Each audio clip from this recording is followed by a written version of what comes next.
Hello YouTube, welcome to the injury Q&A number 4. And we have a lot of questions to get to today, so let's start. Number 1, Dr. Akula asks, I have a question for you. I've been grinding my strict curl, fully strict, back and glutes to the wall, and I'm seeing great results, but I got heavy pain in my forearm when I did 48 kilos. Like my tendons, bone felt like it hurt. If you have any advice on that, it would be appreciated. Okay. So for this, the pain in the forearm, usually on the curl, is going to be at the section between the forearm and the bicep. And it's always this area usually in people. And I've always found that this is more painful than dangerous in general, meaning that there's no real risk of anything popping. It would be a different story if it was inside the elbow here, because that's where the tendon actually is inserted. So for this, I think it might just be tendonitis or tension in the area, and that can be due to many things in reality. The biggest culprit tends to be that you're really tense all the time, and therefore I encourage you to get elastics and to actually train the opening of the end, because you're constantly squeezing on bars, and therefore you are developing some nerve damage in the arm, because it's just a ball of energy all the time. You need to also train the different functions of the end. So that's one thing to actually try. The second thing to try would be to see if it goes away with lighter weight. So try to lower the load for a while, because you do curl some fairly heavy weight. Do more reps and see if it goes away or if it aggravates. If it does go away, you might actually have to alternate between heavier weight and lower reps and just more volume altogether. It's going to be a small sacrifice in intensity, but you'll make up for it because the pain eventually is going to go away completely. And I see you saying that the bone feels like it hurts. You need to be more precise because there's no bone in the area, and therefore it might just be tissue that is being aggravated. Like, where exactly in the forearm do you feel the pain? Is it close to the wrist? Because it might just be wrist pain altogether. If it's deep inside the forearm, it is most likely just tension. So you just have to work on that. Hephaestus, you mentioned that having a dominant overdeveloped body part isn't bad, but having an underdeveloped one is. Can you expand on this topic?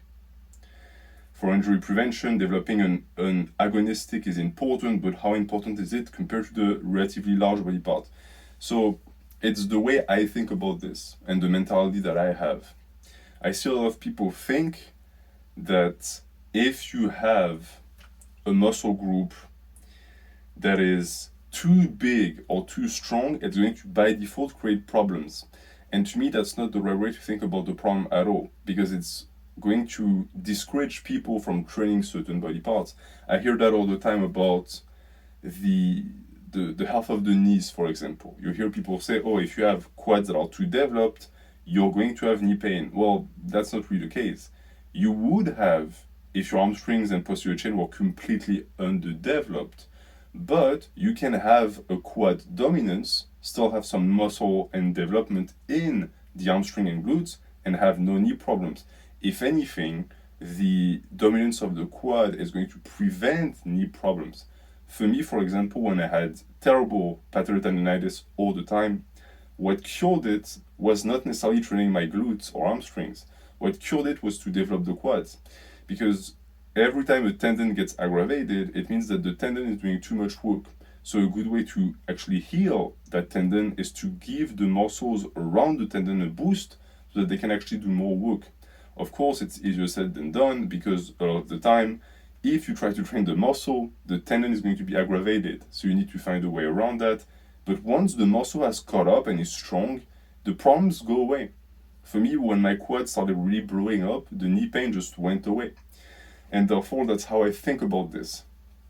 Don't think that you are supposed to not train certain body parts to keep everything stable. Instead, think, okay, I want certain groups to be very strong. What do I have to do to balance them out? If you want massive shoulders, you're going to have to do a lot of presses. You're going to develop very strong front delts. How do you balance that out? Well, you're going to do a ton of work for the rear delt as well. So now instead of ending up with a small shoulder and a front delt that is small, so at least it's not out of proportion, you end up with a massive front delt and a big rear delt. So it's balanced out. And this is going to be in reality easier than the other method, because the other method would mean to just consciously neglect a body part because you expect it to be too big and then make up for it on the side with the other muscle groups. It's just so much easier to continue feeding the big muscle group and then on the side train the small one. That way you continuously grow as well, and it's not frustrating at all. When it comes to just pure injury prevention, it's better to just get ahead of the problem, meaning that once the problem is there, it's hard to fix. It's much easier to put in some prevention measures beforehand so that you actually never had to fix it. So for example, you need a strong balance between knee flexion and hip hinges. If you only do knee flexions, you're going to have problems with your knees. If you only do hip hinges, you're also going to have problems with your knees. So you do both with a slight focus on hip hinges. That's just my bias, but I have always found that it's always better to do more because the muscle groups and the posterior chain that you're going to develop can actually handle more volume than just straight up knee flexions. And it's the same, for example, for presses and pulls. You want to pull more than you press. Do you want to pull 2 times more? Not necessarily, that's very arbitrary. But you do want to see a little bit of an imbalance. Why? Because the upper back can handle a ton of volume. That's the same logic behind it. Always try to think about it in these terms.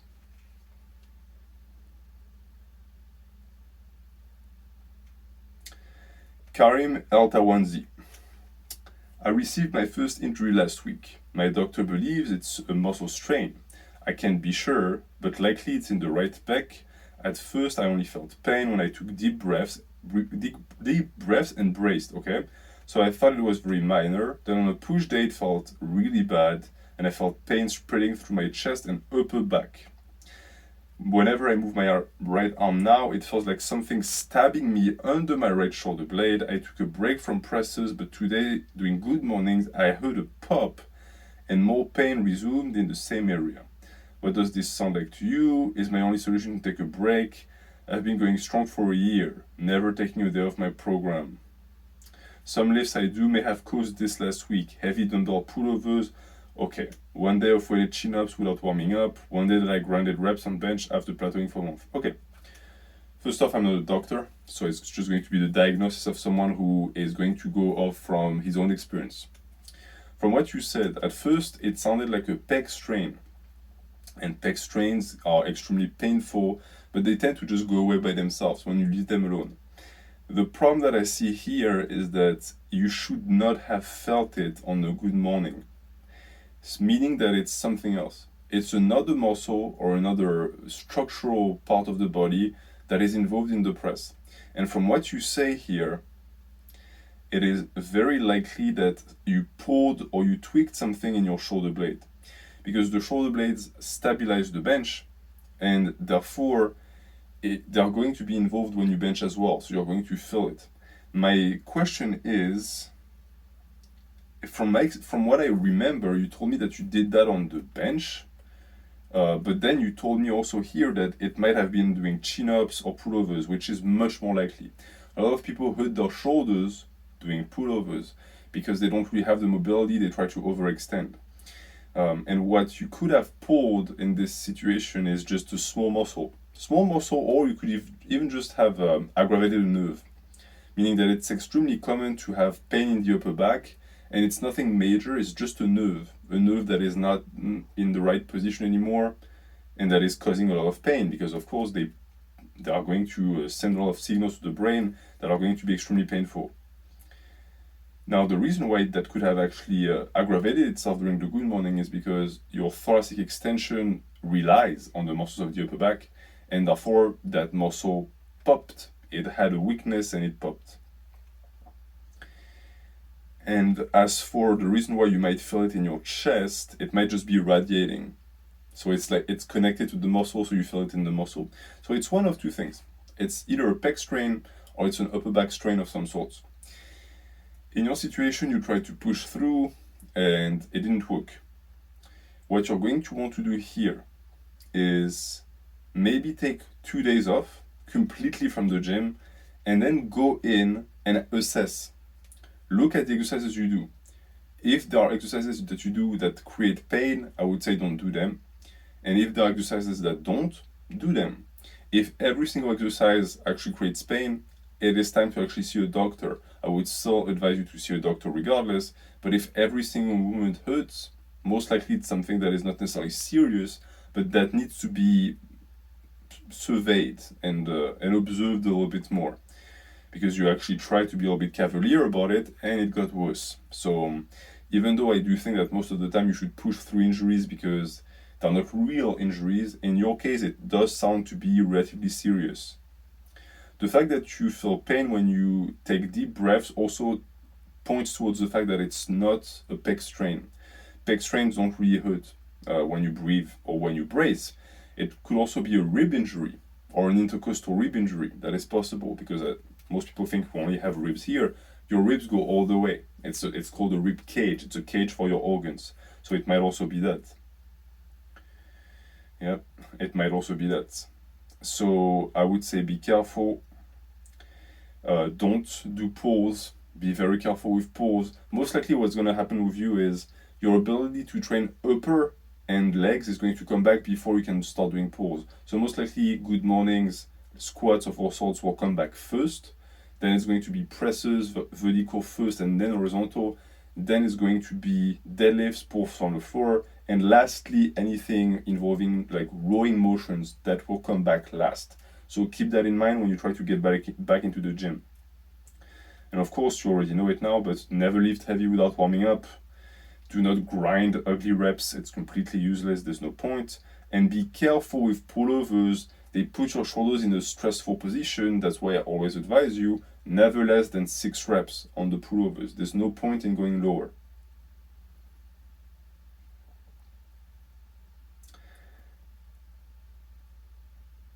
Here, it's a message that I'm going to read to you because it's good advice. It's by Moko, who says, I have had pain and nerve pain in my elbows. He's reacting to someone else who had a really bad elbow pain. And he says that extensive warm-ups, tight elbow sleeves, and cranking the music so you don't hear the noise of the elbow when it pops has been helpful.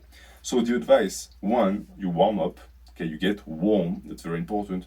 2, elbow sleeves. In some of my videos, you will see me wearing something that resembles wraps. And they are in reality just shitty elastic wraps that really do nothing, meaning that with or without them, I am as performant. What they do, however, is that they keep the elbow warm, they keep the tendon tight and packed, and they also work because psychologically they make me feel more comfortable. And the reason why they make me feel more comfortable is because I can feel them on my arm. And I associate that with safety. Now, do they really help? No. In that matter, they don't, because even when I don't use them, I feel perfectly fine. But I have found that I can placebo myself into not feeling any pain when I wear them. So I do, and I encourage you to do the same. And the last one is actually a smart trick, music. Music is going to take your mind off of the pain. Pain is a sensation that you can feed, right? For example, you know, when kids fall, they tend to look around, and if they see an adult that looks stressed or afraid for the kid, they're going to start crying. And that's because they were just given permission to feel pain. In reality, the pain wasn't terrible at all. And if no one had noticed, the kid would have just gotten up and left. You are both the kid and the adult. You have to not give permission to your body to make you feel pain whenever. And a good way to do that is just to, 1, not freak out every time you hear a pop, your body will pop. And 2, get your mind off of it. Right? Don't think about the pain, think about something else. Think about your breathing, the music, etc. And you will find that the pain goes away. And most of the time when that type of pain goes away, it means that it was nothing serious to begin with. If it sticks around, maybe it's your body trying to tell you something. Sir asks, Can you do a video on cubital tunnel syndrome? So, if I am not mistaken, that is pain in the thumb, if I do remember correctly, and that is extremely common in lifters. My best advice is you get elastic bands and you do this. I'm going to repeat myself, but really do it. Do it. You don't do it enough. Start by doing it 3 times a week, then graduate to every single day, and you will find a massive difference. In any type of wrist, finger pain, hand pain, it works perfectly. Dionysos alters. What to do against SI joint pain after deadlift? So your SI joint will be the bane of your existence, because a lot of people don't realize it, but what they call back pain is actually SI joint pain. And that's because your back is actually extremely resilient. The entire meme about like breaking your spine and what is the term that they use? Herniating a disc, that's super rare, that barely happens. Most of the time what you get is an inflamed SI joint. The SI joint is the joint that runs through the sacrum, if I'm not mistaken, and it's involved in every single leg movement. The second you start with a hip hinge or a knee flexion, it's involved. And that also means that every time you train it, it actually gets inflamed. And so it has to be given proper recovery. That's why you program with intelligence, and you don't reactivate the SI joint every single time you train. Because if you do, it never gets actual time to rest. And the SI joint is interesting too, because it can actually snap. Meaning that I've heard stories of people who pushed the ball too much, and eventually they heard like a pop, and they had an injury to the SI joint. So you have to be careful with it. If you have ever done deadlifts or squats, and afterwards you had it felt like you had a bar in your lower back, like made of fire, and you it's like a lot of people think it's a pump. That's not a pump. Okay, it's the myth of it's just a lower back pump. No, it's not. It's your tendon screaming in agony, and I used to have that too. It is due directly to poor programming and poor form. You have to perform the lift using your legs and not your lower back. You use the lower back as a bridge. And 2, you program intelligently so that you give the lower back the rest it needs to perform its function as a bridge. So my advice, learn how to deadlift and squat with minimal lower back involvement. 2, actually give time to the SI joint to rest. And that is really just the secret. For me, it used to be that every time I would train legs, my lower back would hurt. Now it doesn't. I don't even feel it. And I don't have SI joint pain anymore. Therefore, for you, it's going to be the same thing. You just have to relearn the way to lift. And a lot of that is going to be to reject programs that have you squat and deadlift on the same day, that have you squat 3 times a week. All of that is not necessary. Seek knowledge. I did RDL the other day, and when I extended up, I locked down my shoulders. It didn't really hurt, but it felt off. Now I felt like a very weird pain-like feeling on the left side of my upper back. It hurts the most when I do bend pull apart, so I'm thinking maybe it's strained. I always do rotator cuff and external rotation work, so I don't understand what I should do to make the pain go away. The pain also worsens when I flex the left side of the upper back. Okay, so the upper back is it's the exact opposite of the lower back. The lower back tends to have injuries that are long-lasting. The upper back is different. It's more sharp. It's more sharp pains. A lot of the time coming from nowhere, meaning that in any muscle group or part of the body, I've always found that the most random is the upper back, because you can really hurt it doing whatever. Like you can sneeze and pop something in your upper back. So it's a little bit of course, a hindrance. It's annoying. And sometimes it really is tough to pinpoint what is going on again, because there's so many muscle groups and there's so many nerve endings that it's tough to exactly know what happens, right? Sometimes you have an injury and you're like, I don't know if it's my back, my upper back, etc. So you tell me here that you locked down your shoulders. So this tells me one thing. There was extra motion at a point during the end of the range of motion that was maybe not needed and forced, meaning that you made joints, muscles, and tissue travel at extra speed at a moment where you weren't supposed to. So you surprised yourself. A lot of the time when you injure yourself, it's not that the lift that you did was dangerous, it's that the movement that you picked and the timing especially just wasn't good. And so you surprised your body and your body just was, as a response, just snapped. That is very possible. You can break a leg falling from a stool. Not necessarily because falling from the stool was dangerous, but because you were surprised. You can break both legs falling, like slipping on ice. If you had just slipped and you knew you were slipping and you cut yourself, none of the legs wouldn't break. But the surprise aspect actually plays a huge role. So here that might just be that. You for some reason decided to over-exaggerate the lockout, most likely it's what happened, and your upper back just didn't like it because it got put under tension at the moment where it wasn't expecting it. And you saw, hey, it hurts the most when you do bend pull apart. So most likely it's something around the real delt or the trap. It could be nerve. It could just be a nerve that moved when you did that thing. It could very well also be just a very small muscle strain. The fact that it happened during RDLs tells me that it's most likely nothing major, and it's been 5 months, so I expect it to be gone by now. But same advice I gave to Mr. Karim. You are going to just have to follow proper procedure, and in the future just be more careful, right? There's no need to function outside of what was in the game plan.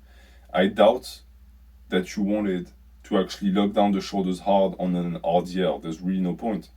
Just leave the shoulders where they are. Primus. What's an indicator of long or short hip flexors? Hamstring is easy to measure. Toe touch without excessive rounding, even that is not really a good gauge. Hip is hard to gauge. I say it's not a good way to assess because depending on how long your legs are, it can be really tough to touch your toes. Someone like me, I can put both hands to the floor with zero lower back rounding, but it's because my proportions are exactly similar for the upper and lower body. So for you, if I understand the question correctly, you want to know if you have long or short hip flexors. Just look at the way you squat. I've always found that this is the best indicator. If you have a very comfortable, close stance, knees in squat, it's going to be a sign that most likely you have a certain type of hip structure. If you can actually point the toes outside, it's going to be a sign that you have a different type of hip structure. And to me, knowing how your hips function is not a super interesting thing to assess because at the end of the day, it's just going to help you create a proper squat stance. So why not create a squat stance first and then you have your answer and you're happy. If the question is if you have elongated or shortened hip flexors, now that's different. A very easy way to tell is you sit, you have one leg, you put the foot of the one leg on the knee of the other leg, and you slowly and very carefully push on the knee, like a semi-butterfly but sitting. If you can barely push the knee and your knee is like at this angle, most likely you have very tight hips. And that's most people who sit at a desk all day, you have tight hips. And tight hips can actually hurt you on the squat, you can go to depth, it can hurt on the deadlift, your body is going to shoot up, so you want to work on it. In the I think tutorial playlist or leg playlist, I have a video about leg stretches. And leg stretches, once you've built your mobility through some stretches here and there, you can just continue squatting and deadlifting, and that takes care of it. You keep working on mobility.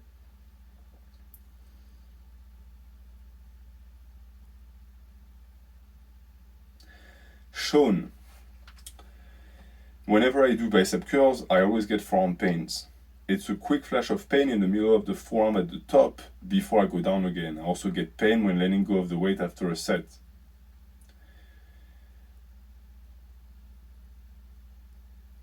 After testing some variations, I found that hammer curl and close grip preachers give me the least pain, but I'm still skeptical about whether or not I'm even doing them right. Okay, well, first off, most likely what you call limited roam on the preacher is actually the range of motion you're supposed to adopt. So keep doing them. Keep doing hammer curls. If they don't hurt, they don't hurt. That's good. Make sure that you're not overextending at the bottom when you do your curls. And also, do the elastic band. Most of the time, forearm pain is caused by that. It's the tension. And a good sign of that is when you let go of the bar, it hurts more and then the pain subsides. Why? Because you're releasing the weight.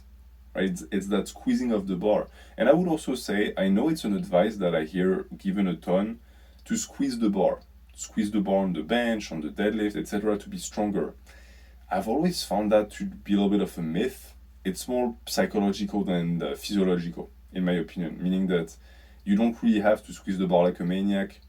And most of the time, the problem with squeezing the bar too is that you might displace the actual barbell, meaning that it's not resting where it's supposed to be resting because you're squeezing so hard that it's now dead in the center of your palm. And guess what? That's very taxing on the forearms.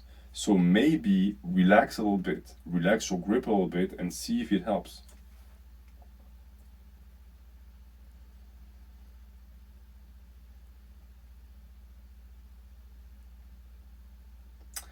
Stargazer.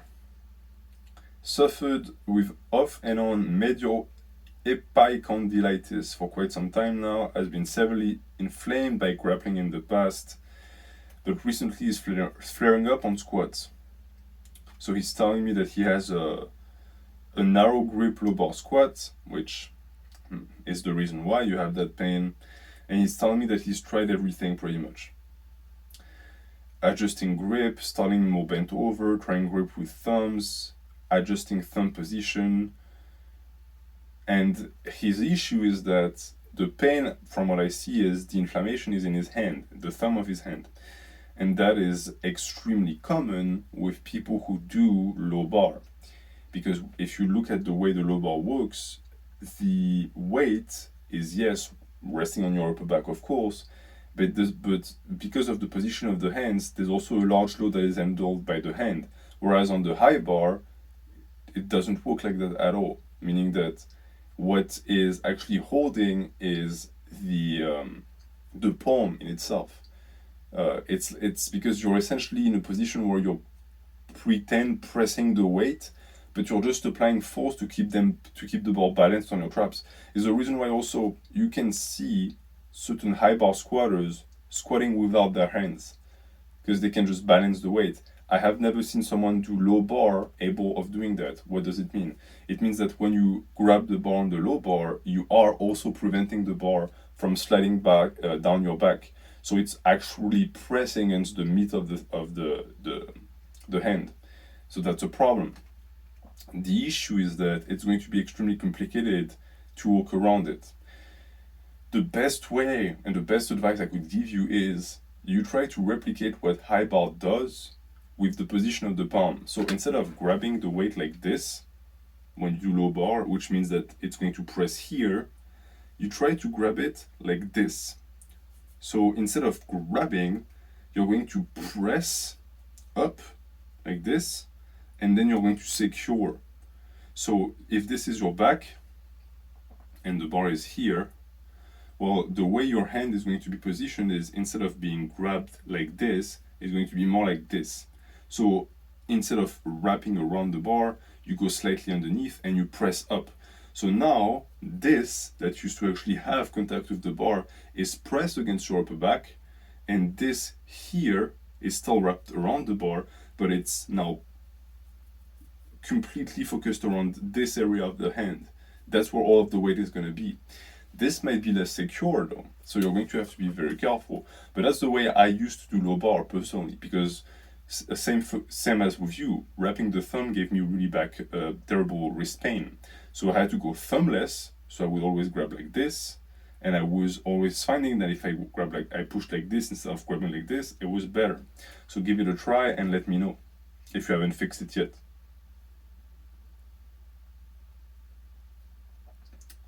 Boomer. If I had what I assumed is tendonitis, but after 2 weeks there's no pain, but there's clicking in the elbow. Is that something that should be concerning even though there is no pain?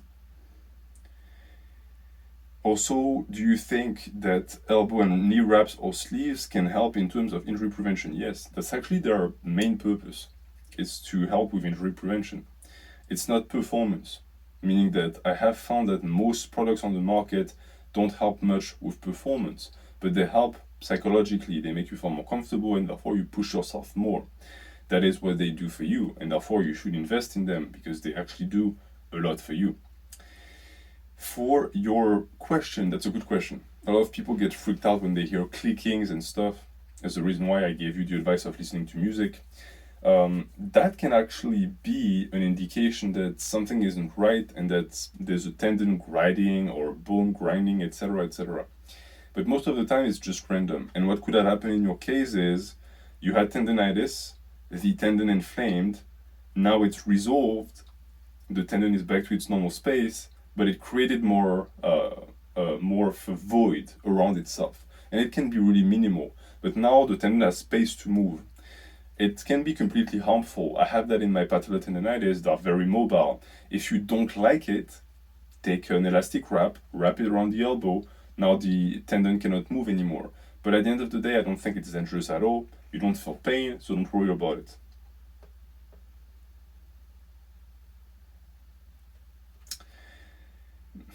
A certain someone with an Arabic name that I cannot pronounce, that I'm going to call Abibi, just asking, I have an obvious injury in AC joint. It's tender and sometimes it hurts. So most likely most people who have that, it's here, right? It's right in the junction between the pec and the shoulder. It's rarely the rotator cuff in itself. And he says that it took a month of lifting, which wasn't really necessary. You should have just taken a month off from heavy pressing, especially horizontal presses. A lot of people with shoulder pain can actually do shoulder movements because what aggravates it is the bench most of the time. I'm better now, but I'm not at 100%. My question is, if someone dealt with tendonitis or this problem, how long does it take to heal properly? And if you have any advice, don't hesitate to tell me. And he also says doing close grip and neutral grip doesn't hurt. The right grip gives him pain and overhead press too. So, very simple, very easy to understand. Your shoulder was aggravated by bench, like 95% of all lifters. And therefore, the problem is the bench. So you have to fix your bench. You have to add an arc, you have to slow the negative, you have to make sure the ball path is correct, you have to tuck the elbows in. Once that is done, the problem will heal. The problem with what you've done is you aggravated the shoulder, then you took a rest, but it never got back to 100%, and that's easy to understand why. The shoulder is now in a perpetual state of trauma, and you are never rehabbing the shoulder so it stays in that state. It's like people who snap their lower back and then they just become inactive and they wonder why it's become chronic now. It's like a chronic pain, a chronic injury. Well, it's very simple. You never fixed it. You got injured and you stopped. It's like if you broke a glass. Okay, the glass is broken, you walk away, you come back and the glass is still on the floor broken. Well, yeah, you didn't clean it. Same for injuries. So what you want to do is, you want to build your shoulders, you want to work on your pressing form, and then you want to get back into it with very light weight and see.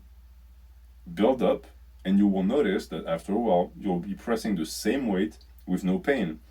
And your body gave you good advice too, because you've noticed that close grip and neutral grip doesn't hurt. Well, that is a good way to just train without pain. So why don't you do it? It's not like it's not going to train your chest. So do it, and then start to actually reintroduce the bench. And the reason why wide grip gives you pain is because the wide grip for a lot of people puts the shoulder in an internal rotation and it fucks up your shoulder joint. Same for overhead press. A lot of people go super wide on the overhead press. Try a narrower grip. Most likely you are not as efficient as you think with that wide grip. And cutting off the range of motion is just not worth it if you're going to destroy your shoulders. Your average lifter asks, had a muscle strain in my lower back from deadlifting for the first time ever a week ago. Recorded the set and I lost about 1 centimeter of position in my lower back before my muscles strained, which is what I described when I was talking about the guy who did RDL. It's what I call, or I'm just actually making it up, but it's what I would like to call unforeseen velocity. Unforeseen velocity is when there is a part of the body that moves under weight, that is being tractioned by the load, but that you didn't expect. So for example, if I gave you something, like let's say I give you a ball, and you're expecting the ball to be very light, and it ends up being super heavy. Even if you had the ability to carry that ball, meaning that you had the strength, the fact that you're going to be surprised by the weight means that you're mostly going to be hurting yourself. Meaning that when the weight is going to pull on your arm, something is going to snap. Your body has the ability to handle that weight, but it wasn't ready for it. And that's what happens when your lower back rounds on the deadlift. You're suddenly putting the body in a position where it's not ready to be in yet, and therefore you get snapped. There's many examples of that, but it's the reason why the most dangerous position when you lift is the negative. The reversal, because a lot of the time, when you reverse the position, your form and your posture changes. And that introduces a degree of uncertainty with a maximal amount of speed from the rebound of the negative into the positive that can create injury.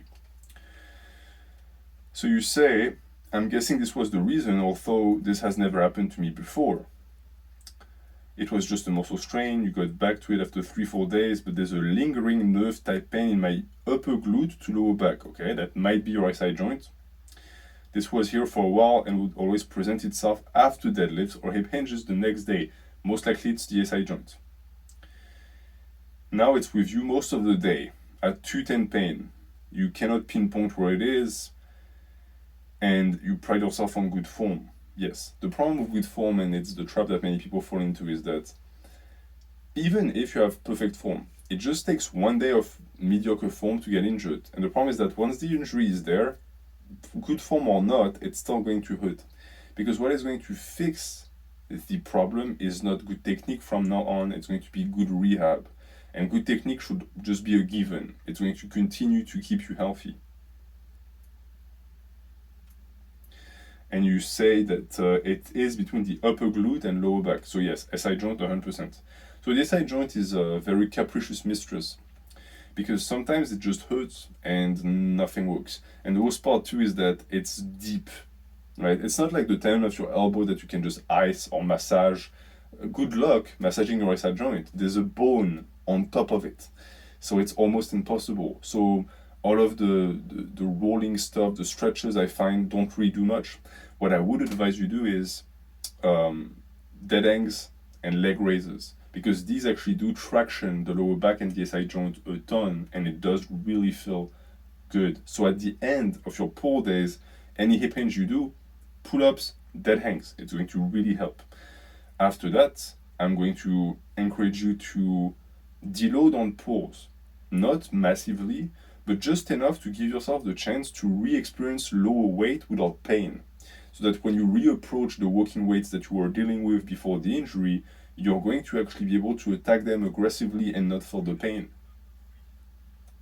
And that is crucial, because pain is something we teach ourselves, and you're going to start developing a bad relationship with hip hinges where you're going to be expecting the pain, and therefore you're going to feel the pain. So you have to completely wipe that off the table and just recreate a relationship with the lift that is completely divorced from pain. Swagger McJagger. Does squatting deep actually cause knee pain? Depends. There's always the people who tell you yes, inevitably yes, and some who say inevitably no. And the truth is in between. What can really hurt is when you go down in the hole and there's a massive amount of unseen velocity. What did I call it the first time? Uncertain velocity. Just movement that happens that you don't really control. Knees caving in or knees bending extremely acutely at the bottom. It's something I've always seen. You see someone squat down, their knee bends no problem. The knees travel forward, that's also not a problem. But when they are in the hole, the second they reverse, the hips and the glutes push forward and the knees push forward. And the visual cue is like, it feels like the legs are getting squished, right? It's like the hamstring is touching the tibia in a sense. and you can see the legs like shoot forth and then go back. That is a recipe for disaster in a lot of people, because it means that you're using a ton of the elasticity of the knee to perform the lift. So be careful with that. But a normal squat to depth or as to grass, when the knees stay where they're supposed to stay, and you actually control the tracking of the knee and you don't let the squat control where the knees go, is perfectly fine and actually is good for the knee. You should be able to perform as to grass squats. As to grass being, of course, correlated to the way you're built. Some people cannot squat as to grass, it's just physically impossible. You want to squat as deep as possible without having back pain or without having knee pain.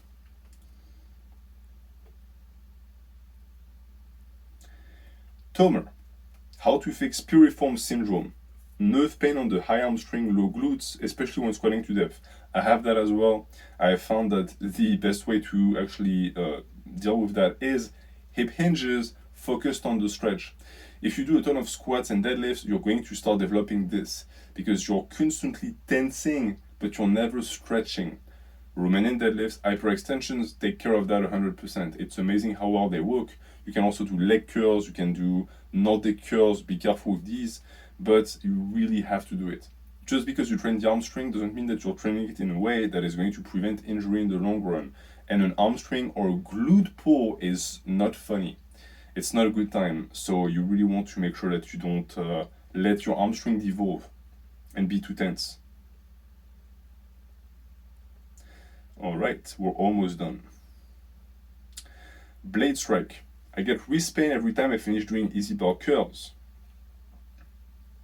There's no pain at any point during the actual curling part of the exercise. When I place the bar in the rack and let go, I get a sharp pain in both my wrists. He says he's not gripping the bar super hard, and he has thin wrists, which could be the reason, but it's not a problem.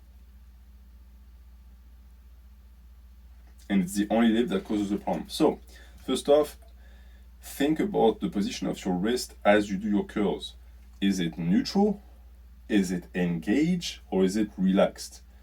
Both engaged and relaxed could be causing problems. Neutral usually doesn't cause problems, but if you tell me that you're neutral during the curl, try engaged. Because for a lot of people, it is the resultance of a lack of forearm engagement, and therefore the wrist has to stabilize. It has to stabilize the bar as you use the bicep to curl. Maybe if you engage and you actually curl in with your arm before you actually do the curl, it's going to be a relief on your wrists. So try this. Try also to just use wrist wraps. It actually helps because it rigidifies the wrist, and therefore there's no movement of the wrist during the motion of the curl. And also do the elastic. I would also advise in your situation maybe doing some long head of the triceps supersetted with your curls. I have found that it actually helps with the wrist for some reason.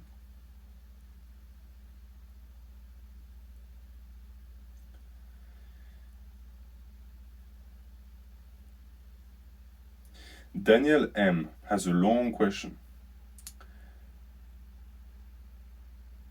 He says that he was benching using dumbbells. He really wrote a novel. Jesus. So he was doing dumbbell press. At some point, his left arm began to give up more and more, and it started to tilt back into range of motion I didn't have and don't think a normal human body is supposed to have. But because I was holding on to heavy weight, my arm was able to get into this horrible range until I finally had a loud, deep pop that sounded kind of muffled, okay? That is a terrible sign. Between the shoulder blades. Yep. He has now chronic pain between the shoulder blades. The area is just fucked. If I touch cold things, I get unbearable pain there. Wow.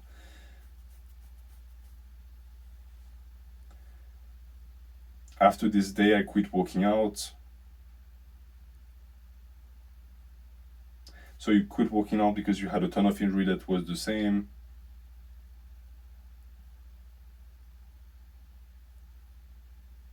So it's the exact same thing that happened to you that is happening to Karim.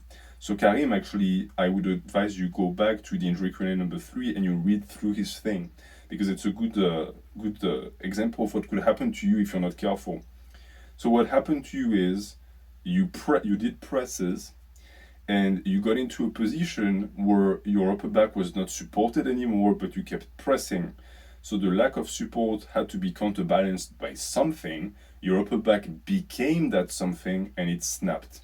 And what snapped is the structure that supports the presses when you do horizontal presses, which is the upper back. And I cannot pinpoint where exactly, but it's somewhere around the shoulder blade. It's a trap, part of the trap or whatever. It could be nerve damage as well. And the reason why it never got any better in your case is because you never actually tried to rehab it. So be careful when you press, guys, and I would say be very careful with shitty commercial gym bench, which are extremely narrow. Because if they're too narrow, your shoulder blade, or at least one of the two, is not going to have a support to press against. It's going to be hanging, and if it's hanging, what's going to start happening is that most likely it means that the shoulder that the shoulder blade is responsible for is also going to be hanging, and you're going to enter maximum ranges of motion at the bottom, and the shoulder blade is going to have to compensate for that. So pay attention when you do your presses. But it does sound like nerve damage, just based on the fact that you get unbearable pain when you touch something cold. Right? It's not muscular. I think it's your nervous system. And you say that you're depressed. It might also be why. Your nervous system is most likely just unable to recover from anything because of the depression. And that's a topic that I could actually discuss more in a different Q&A if you wanted. But mental illnesses and stresses of everyday life does impact your recovery, does impact the injury rate. So it's inside and outside of the gym that you have to take care of everything.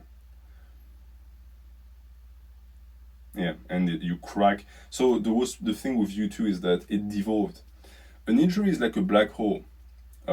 It starts with a tiny black point, but if you just let it run its course, it's going to destroy everything around it. If you get a knee injury, it can evolve in a hip injury, hamstring injury, etc., etc. If you keep pushing or if you never rehab it. You want to look at the injury as a problem that could create more problems, not to stress you out, but to give you an incentive to actually take care of it. Because an injury could turn into 2, and then you end up 5 years later with just a plethora of them, and your body is now completely useless. It doesn't mean that you can never recover, but it's going to be much harder than if you just fix the first injury to start with. Mr. Ruiz, my knees are very sore from squats. No tears. After 2-month break, I came back trying to lift around the same weight, but low bar. Alright, so basically you're telling me that your knees hurt after you came back 2 months later and you used the same weight. Well, yes, you jumped into it with too much enthusiasm, and therefore your knees were just not ready for that load. So that's it. You've learned your lesson. You can thank your good star you didn't get injured. And having sore knees is, it happens. It might be a sign of obvious injuries, so just be careful if that happens to you.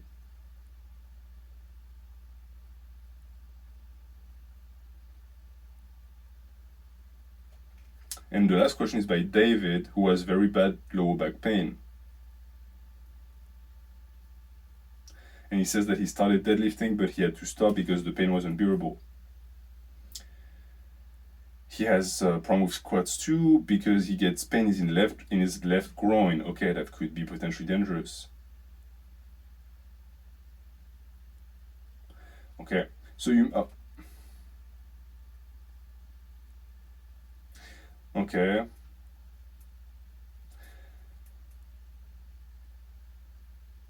Yeah, so from what I see before reading the rest, you are essentially someone who has a fragile hip structure. And what I mean by that is the movers of the body seem to be prime, meaning that you have strong legs, you are capable of moving weight, but the structure that is supporting you as you do that is just not strong. So that's your glutes, that's your lower back, that's your hips. So you're going to have to fix that. And the easy way to fix that is just do a ton of movements that are only focused on this. Do unilateral leg movements. And then when all of that is strengthened, go back to deadlift and squats. You can do just lower back bridges too to strengthen the lower back. You can do back upper extensions. All of that is very valid. The worst thing you could do is try to chase strength right now when your body is just not ready for it. You have to give time to your body.